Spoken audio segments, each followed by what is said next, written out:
नमस्कार साथियों।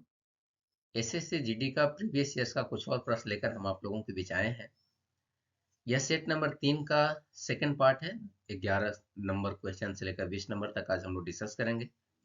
Set number 1 और 2 प्रीवियस वीडियो में आपको बताया गया था, आप उन्हें भी देख सकते हैं।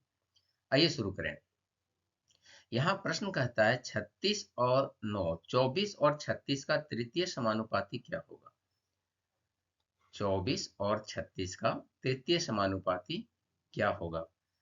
जैसा आप जानते हैं तृतीय समानुपाती समानुपात का ही एक हिस्सा है 36, और हम लोग इस ढंग से x लिख लेना है। हमें इस x का मान निकालना है। कैसे निकाला जाएगा। 24 अनुपात 36, यहाँ देखो समानुपात लगाना है। जो दूसरा नंबर है ना 36, ये फिर से रिपीट होगा और फिर हमें x लिख लेना है। इन दोनों का गुना अंतिम दोनों के गुना के बराबर होता है। तो 24 गुने x का मान 36 गुने 36 होगा। आप यहाँ से वैल्यू ऑफ x निकाल सकते हैं। 36 गुने 36 बटा 24। इसे 12 से काट लेना है। 2 बार में 12 से कट जाएगा, 3 बार में, और एक फिर 18 से। तो 18 तिया 54 हमारा सही जवाब है। आप इस प्रश्न को डायरेक्ट भी बना सकते थे जी। तृतीय समानुपाती का एक फॉर्मूला होता है बी स्क्वायर बाई ए करके। तो यहाँ से भी बना सकते हैं 36 गुने 36 बाई ए की जगह 24 है। हमने आपको ये चीज सिखाने के लिए बताया है, कॉन्सेप्चुअली क्लियर होने के लिए। सही जवाब इसका 54 आएगा। बढ़ते हैं अगले प्रश्न की तरफ। प्रश्न दिया है दो शंकुओं का आयतन 3:2 है। दो शंकु है, 3:2 है। उनकी त्रिज्याएं 3:4 के अनुपात में है। तो हमें उनकी ऊंचाई का अनुपात ज्ञात करना है। आइए जानते हैं इसे कैसे बनाएंगे। शंकु का आयतन जैसा कि आप जानते हैं 1/3 पाई आर स्क्वायर एच होता है। देखिए दो शंकु है ना, इसलिए हम एक को R1 मानेंगे और दूसरे को H1 मान लेंगे। अब बटा 1/3 पाई, दूसरा शंकु का त्रिज्या को R2 मान लेते हैं और उसकी ऊंचाई को H2 मान लेते हैं। हमें इसका मान दिया है, आयतन का अनुपात 3:2 दिया है। यहाँ से जो कटने लायक है 1/3 पाई, 1/3 पाई कटा जा सकता है। आपके पास त्रिज्या का अनुपात दिया है 3:4, तो R1 की जगह 3 का स्क्वायर लिख लीजिए, और H1 तो हमें निकालना ही है।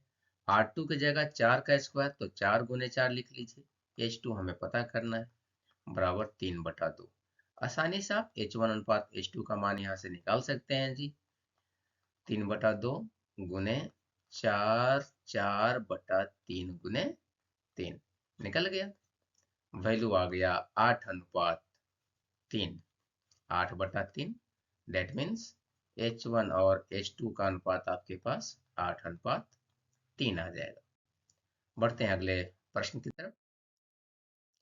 प्रश्न कहता है 5750 पर एक वर्ष के लिए 5750 पर एक वर्ष के लिए 16% की दर से, यस जस्ट 1 मिनट, 5750 पर एक वर्ष के लिए 16% की दर से वार्षिक रूप से चक्रवृद्धि ब्याज और अर्धवार्षिक रूप से चक्रवृद्धि ब्याज के ब्याज के बीच का अंतर कितना है। देखिए समय है एक ही वर्ष, लेकिन एक बार चक्रवृद्धि ब्याज से आपको ब्याज कैलकुलेट करना है और एक वर्ष अर्धवार्षिक चक्रवृद्धि ब्याज से ब्याज कैलकुलेट करना है।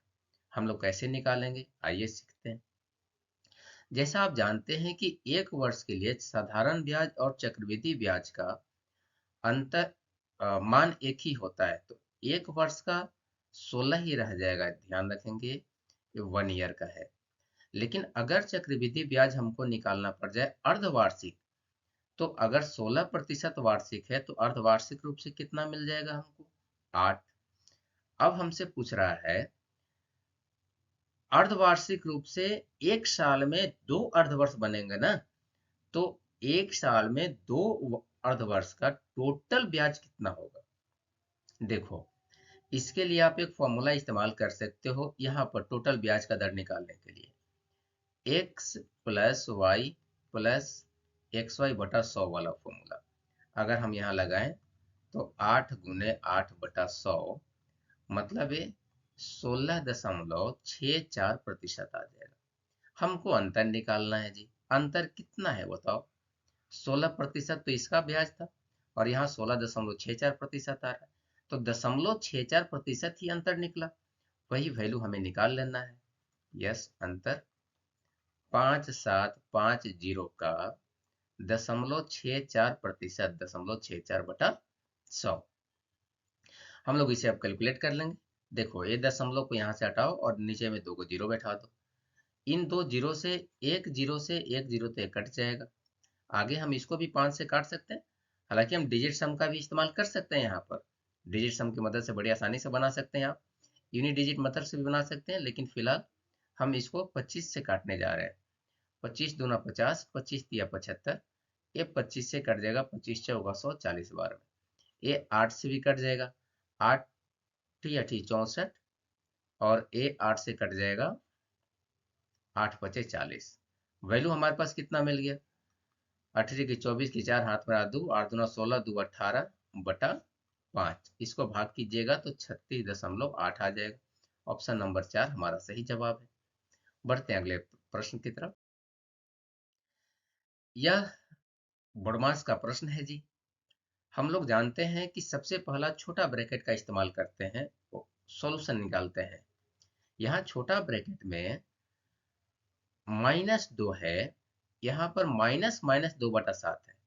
अगर हम इस माइनस को हटा दे, देखो ए वाला माइनस को अगर हम लोग हटा दें तो ए वाला माइनस और ए वाला माइनस मिल करके क्या बन जाएगा? प्लस। तो -2/7 मिल जाएगा प्लस में। ये चूंकि मिडिल ब्रैकेट के अंदर है ना, तो पहले हम लोग इसको सोल्व कर लेंगे। ये हो जाएगा -14 जोड़ 2, तो -12/7। राइट।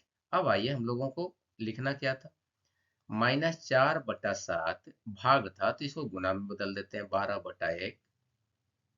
ये बिग ब्रैकेट के साथ है, भागा भागा, बड़ा ब्रैकेट है, -4/5। और इस पूरे मिडिल ब्रैकेट को सोल्व करने से हमें मिला है -12/7। आप चाहे तो इसको यहीं पर गुना कर सकते हैं, नहीं तो बाहर वाला जो भाग का साइन है उसको भी हम लोग सोल्व कर लेंगे पहले। -4/7 गुने 12/1। भाग पलट के गुना होता है, अंदर वाला दोनों भाग पलट जाएगा, 5/-4 और 7/12। ये -4 से -4 कट जाएगा, 7 से 7 कट जाएगा, 12 से 12 कट जाएगा। बचेगा क्या वैल्यू आपके पास? सिर्फ 5 बच रहा है, -5 बच रहा है, क्योंकि यहाँ पर एक और माइनस था। ये माइनस हमारा अभी रह गया है। -4 से -4 तो कट गया था, लेकिन ये माइनस रह गया, इसलिए हमारा सही जवाब आ जाएगा -5। ऑप्शन नंबर 2 हमारा सही जवाब है। बढ़ते हैं अगले प्रश्न की तरफ। यह प्रश्न डिविजिबिलिटी रूल से आधारित है। कहता है 28 के वर्ग को उस सबसे बड़ी संख्या से विभाजित किया जाता है जो 42 और 36 दोनों को पूर्णतः विभाजित कर सकता है। 28 का वर्ग है। 28 का वर्ग कितना होता है जी? 28 गुने 28। और इसको वैसा संख्या जो 42 और 56 दोनों को विभाजित कर सके, सबसे बड़ी संख्या, तो इन दोनों का मसा निकाल लो। जो इन दोनों को विभाजित करने वाली सबसे बड़ी संख्या होगा वो है 14। 14 से 42 भी कट जाएगा 3 बार में, 14 से 56 भी कट जाएगा 4 बार में। तो 28 के वर्ग को इस 14 से भाग करना है, आराम से निकल जाएगा। वैल्यू कितना? 56। ऑप्शन नंबर 1 हमारा सही जवाब है। बढ़ते हैं अगले प्रश्न की तरफ। यस, यह प्रश्न छूट संबंधी प्रश्न है। आइए सीखते हैं। कहता है एक डिस्काउंट के तहत 20% छूट देने के बाद भी 10% का लाभ निकलता है, तो हमें बताना है कि अंकित मूल्य और क्रय मूल्य, अंकित मूल्य क्रय मूल्य से कितना प्रतिशत अधिक है। बहुत ही अच्छा प्रश्न। हम लोग इसे बनाएंगे कैसे? छूट तो हमेशा अंकित मूल्य पर ही मिलता है ना, तो अंकित मूल्य का 20% छोड़ दीजिएगा तो 80% मिलेगा। यह बराबर होता है क्रयमूल्य पर आपको 10% का लाभ मिल रहा है, मतलब 110% का। यस, अब यहां से एक जीरो से एक जीरो कट गया। आप M P by C P का वैल्यू निकाल लिए 11/8। अब ये बताओ, यह एम पी क्रयमूल्य से कितना ज्यादा है? 3 ज्यादा है, तो 3 × 100 हो गया, बटा क्रयमूल्य कितना है हमारा? 8। आप इसे निकाल लेना है। दो 4 से काट लो, ये 4 से 100 को काटोगे 25 आएगा, 75/2, मतलब 37.5% हमारा आंसर आ जाएगा। ऑप्शन नंबर 4 सही जवाब है। बढ़ते हैं अगले प्रश्न की तरफ। यह क्रयमूल्य विक्रयमूल्य पर आधारित प्रश्न है जी। एक मेज जिसका अंकित मूल्य दिया हुआ है 300 रुपये, 20% और 10% का दो क्रमिक छूट देता है। इसके अलावा नगद भुगतान 5% दिया जाता है। तो मेज के लिए नगद मूल्य कितना है? हमें 3 छूट देना है यहाँ पर। कितना कितना परसेंट का? पहले तो 300 रुपया था, 20% का छूट दीजिएगा तो 80% पर बेचे आपने। फिर से 10% का छूट दिए तो 90% पर बेचा आपने, और 5% का आपने एक्स्ट्रा छूट दिया है तो 95% पर आपने बेच दिया इसको। बन गया जी। अब हम लोग इसे कैलकुलेट कर लेंगे। कैलकुलेट करेंगे कैसे? गुना करने में तो बहुत ज्यादा समय लगने वाला है। एक रास्ता है यहाँ पर कि जो भी वैल्यू आएगा उसमें 9 से तो विभाजन होगा ना, 9 से तो वैल्यू कटेगा। तो 9 से विभाजित होने वाला एक संख्या हम लोग यहाँ पर ढूंढ लेते हैं। क्या है? 9 से कट जाएगा, 5 2 7 2 9 4 13 है, तो 9 से कटेगा नहीं। 5 2 7 2 9, 9 से कट जाएगा, इसलिए हमारा ऑप्शन ए सही हो रहा है। अदर ऑप्शन भी देख लेंगे थोड़ा सा सतर्कता पूर्वक काम करते हुए। 5 2 7 2 9 1 10, ये भी नहीं हो पाएगा। 6 5 1 11, 11 3 14, 14 में तो 9 से भाग लगेगा नहीं, इसलिए ऑप्शन नंबर 2 हमारा सही जवाब है। हमने इसे चुना कैसे? चूंकि इस पूरे कैलकुलेशन को करने में काफी ज्यादा हमें समय लग जाएगा, इसलिए हमने वैसी संख्या को ढूंढा जिसमें 9 से भाग लगता हो, और 9 से भाग लगने वाला सिर्फ एक ही ऑप्शन है, ऑप्शन नंबर 2। बढ़ते हैं अगले प्रश्न की तरफ। यह चुनाव संबंधी प्रश्न है, प्रतिशत से जुड़ा हुआ। कहता है एक चुनाव में दो उम्मीदवार थे, ए और बी। कुल मतदाता थे 90,000। कुल मतों की संख्या है 70%। जो मतदान हुआ है, यदि मतदान का 60% ए के पक्ष में डाले गए तो बी को कितने मत प्राप्त हुए? भाई अगर मतदान में 60% आपने ए को दे दिया है तो बी को कितना मिला होगा? 40% का मत। क्यों? 60% इसका तो 40% इसका मतदान हुआ था। यस। अब बी को मिला कितना भाई? आइए निकाल लेते हैं।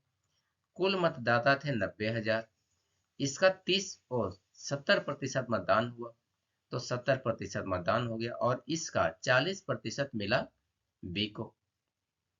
बन गया। आप चाहो तो इसे इकाई अंक से बना लेना।